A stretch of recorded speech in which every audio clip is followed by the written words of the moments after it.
ஒரு சென்னாங்குனி செய்கிறேன். அது பார்த்திங்கன்னா சாதத்தோடு, சாம்பார் சாதம், ரசம் சாதம், எல்லா சாதத்தோடும் இது சூப்பராக மேட்ச் ஆகும். எக்ஸப்ட் தயிர் சாதத்தோடு சாப்பிடக்கூடாது. நான்வெஜ் விரும்பி சாப்பிட்றவங்க எல்லாருக்குமே இது ரொம்ப பிடிக்கும். ஒரு தட்டு சாதம் ஈஸியாக சாப்பிட்றலாம். பாருங்கள், சென்னாங்குனி இது குட்டி குட்டி எறா நம்மளுக்கு தமிழ்நாட்டில் ரொம்பவே ஈஸியாக கிடைக்கும். பார்த்திங்கனாக்கா சென்னையில், பாரிஸில் ரொம்ப மூட்டை மூட்டையாக வச்சு விற்குவாங்க. ரொம்ப டேஸ்ட்டாக இருக்கும். இது நிறைய வெரைட்டி செய்யலாம்.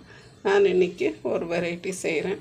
அதுக்கு தேவையான பொருள் பார்த்திங்கன்னா, சென்னாங்குனியை ஒரு 2-3 வாட்டி கழுவி இருக்கிறேன். அதில் இருக்கிற குப்பெல்லாம் எடுத்துகிட்டு, என்ன குட்டி குட்டியாக அந்த செல்ஸ் இருக்கும், அது என்ன சங்குங்க, அதை எடுத்துகிட்டு க்ளீன் பண்ணிவிட்டு ஒரு 3 வாட்டி கழுவி